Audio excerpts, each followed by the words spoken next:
I am Jessica Clark. This is for Module 3, Web 2 Reflection.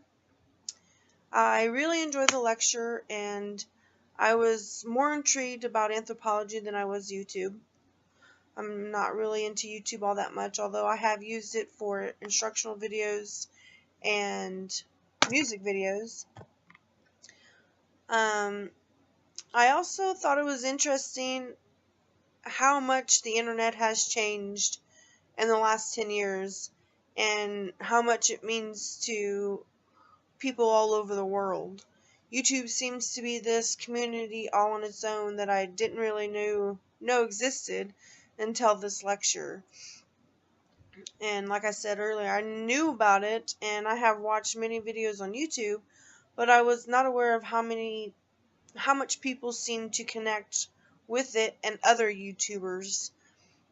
I feel that some of the messages from the videos and lecture were different ways that people have chosen to connect with others, and the fact that we're all connected, literally, by this world of internet, in not only that, but in many other ways. I think another message was the idea of being who you truly are, not caring what others thought, because the more controversy, the more popular an idea is, and in some way or another, being who you are makes others feel like they can be themselves as well.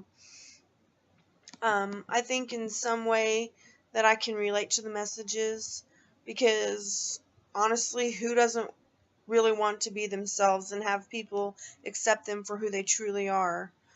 I think the implications the message gave me as a future educator would have to be the best me is the only me, and the only me is who I want to be, and I want to be someone that my students look up to, and I want them to have a full understanding of how we're all connected and we're not alone, even if we think that we are. There's always someone else out there that understands where you're coming from.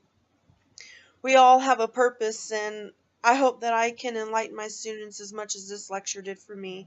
I also feel that I should allow my future students to try to be as creative as they possibly can, because that allows them to become more comfortable with themselves and more comfortable with the world around them. The podcast that I chose to listen to was Drilling Through Danger, and it was about Matt Smith, and it was in the Denver Post. And it was a family that was devastated by the Halliburton Oil Company. There was a fracking accident, and Matt Smith was killed when a frozen high-pressure water line ruptured. And the video went on to say how at the beginning, he didn't really want to be in the oil field like his father, and he wanted to do something else with his life, and then it came down to he needed to provide for his family, and he thought, well, if my dad can do it, then I should be able to do it, and he wanted to just do the best that he could for his family. The video also said that the weather was negative 14 degrees, and the meteorologist had predicted it to be that way for 2 days in a row, and the company could have shut down, but they chose not to.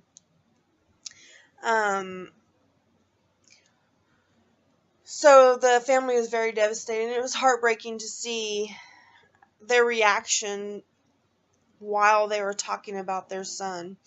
It was a father and mother that was interviewed, and his late children that were interviewed. I think that one way a podcasting or blogging or wikis can be used in a classroom would be to share with other students certain topics and views of others that can be related to by a particular student or students. I don't really know about allowing certain social networking apps like Facebook and Twitter, Instagram, or YouTube in the classroom unless they are for educational purposes. And there has to be a strict supervision on the apps in question, because I feel that social networking can at times be distracting for students.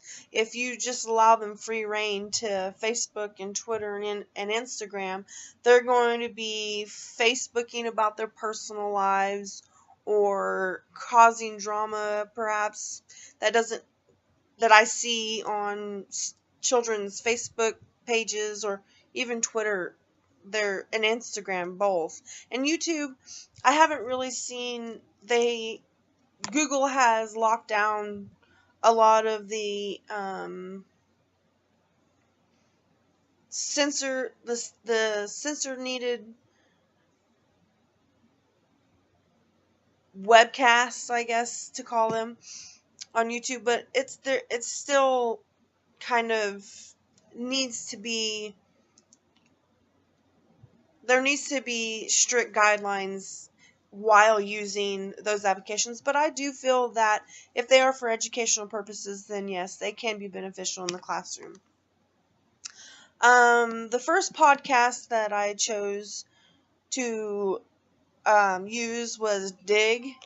It was, and I really didn't understand how I was supposed to use it, and the search engine wasn't working on the website. I would click it and it wouldn't do anything, so I wasn't really sure what I was doing. I've never used any podcasting, social bookmarking websites like these, and then and most of those videos that I found on there, since I couldn't search, were not 10 minutes long. So I went ahead and signed up for the Reddit social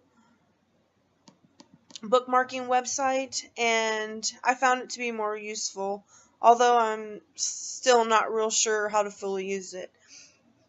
So that's my reflection, and I hope you guys have a great day.